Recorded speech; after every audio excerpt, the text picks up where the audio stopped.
Buen día tengan todos ustedes. Hoy hablaremos acerca del gobierno de Miguel de la Madrid Hurtado, que abarcó con el sexenio de 1982 a 1988. Antes que todo, mi equipo lo conforman Carranza Correa Samantha Sofía, Escorcia Arreola Guadalupe Alejandra, Eslava Ávila Diana y Pérez Colunga Alejandra Abigail del Grupo 510 de la materia Estructura Socioeconómica de México. Para dar inicio al tema, hablaremos acerca de la política económica exterior en el gobierno del expresidente Miguel de la Madrid Hurtado.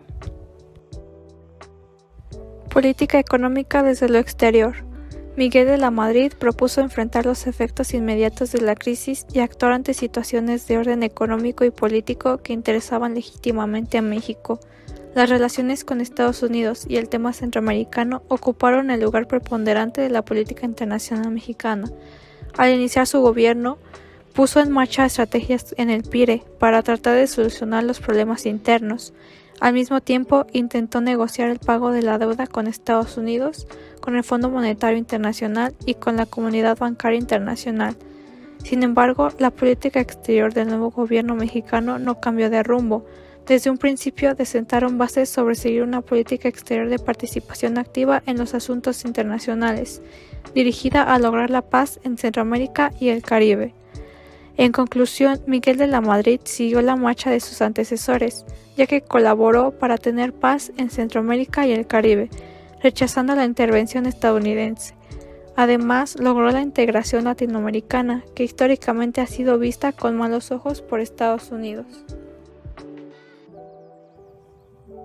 Durante el sexenio en la política económica educativa, se presentó un proyecto y un programa para mejorar la calidad de enseñanza y el acceso a la educación.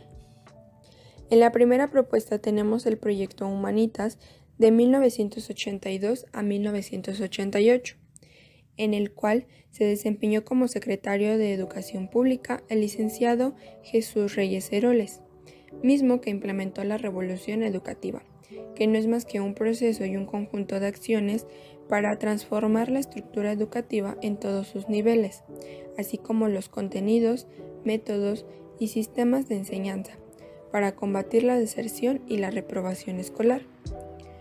Con la revolución educativa se buscó 4 puntos: la renovación moral de la sociedad, la profesionalización del magisterio, la democratización nacional y la descentralización de la vida nacional. A través de la revolución educativa se pretendía elevar la calidad de la enseñanza y llevar la educación a todos los estratos sociales del país. Es decir, que no solo cierto grupo de personas contarán con ella, sino todo lo contrario, que todos pudieran contar con el acceso y la calidad de la educación. Por ello, el licenciado Heroles estableció que el profesor deberá tener el bachillerato para poder estudiar la licenciatura en educación para un futuro profesional, esto para cualquier nivel educativo. Las orientaciones educativas tuvieron una planeación que giraban en torno a los siguientes puntos: hacer de la educación permanente y socialmente útil, elevar la calidad de la educación en todos sus niveles, ampliar el acceso a los servicios educativos, enfocándose en los grupos y zonas más desfavorecidos, vincular la educación con la investigación científica y tecnológica con las necesidades del desarrollo del país, regionalizar y descentralizar la educación básica, normal y superior, mejorar y ampliar los servicios en educación física, deporte y recreación. Todo esto para lograr mejorar la calidad de educación, pues se consideró que era de suma importancia la formación de los maestros. Por ello, el licenciado Miguel de la Madrid hizo pequeñas modificaciones a la revolución educativa, cerrando varias escuelas normales, así también instituciones como el Centro Nacional de Enseñanza Técnica Industrial, CENETI, la Escuela Nacional de Maestros de Capacitación para el Trabajo Industrial, ENAMACTI, y la descentralización de actividades de la Escuela Normal Superior de México.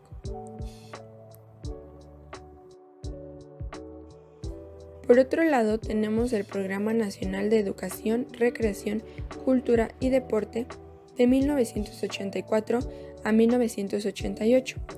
Dicha propuesta se hizo para mejorar la educación, ofreciendo un año de preescolar para niños de 5 años, la descentralización de la educación y la reformación de los estudios de educación preescolar normal y superior. Los objetivos que tenía este programa eran 3. El primero era la descentralización de la educación, pues la meta era transferir los servicios educativos del gobierno federal a los gobiernos de estado. Es decir, que la educación no solo estuviera concentrada en un mismo lugar, sino que pudiera ampliarse a todos los espacios de la región o del país.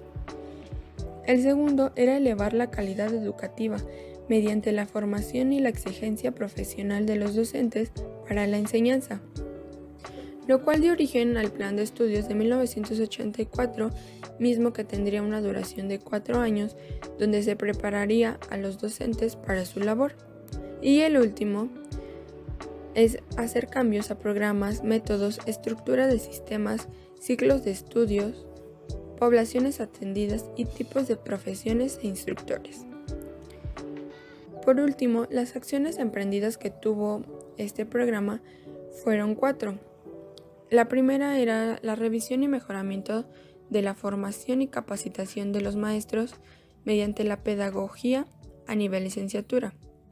La revisión de los planes y programas de estudio para integrarlos pedagógicamente y hacer posible una educación básica a 10 niveles. La revisión y mejoramiento de los libros de texto.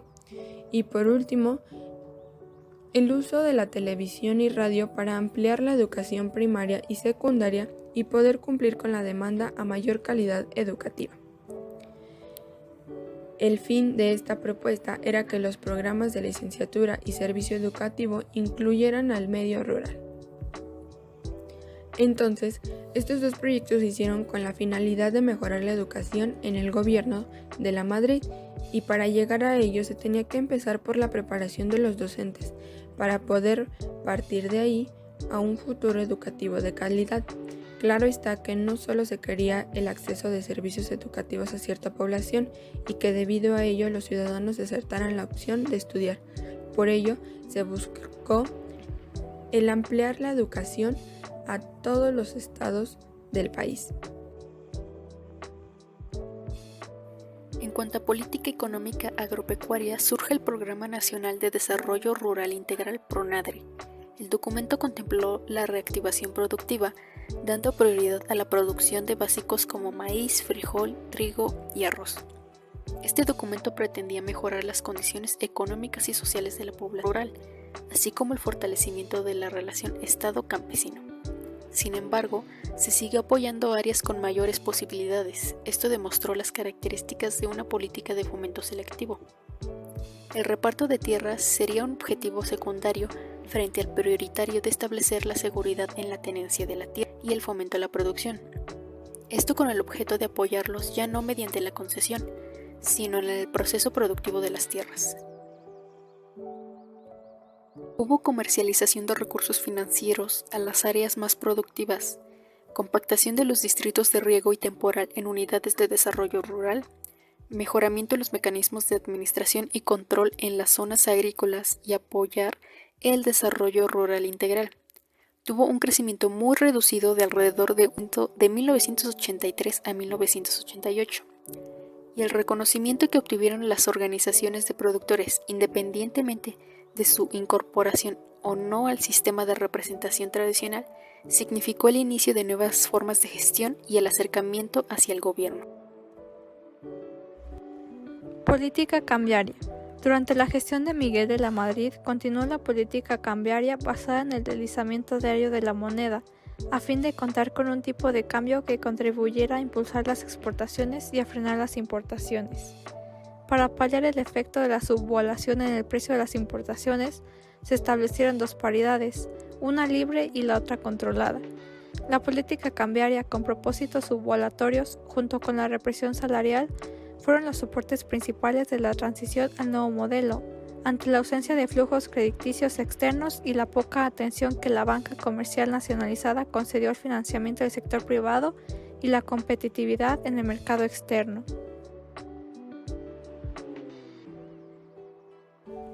Política económica monetaria.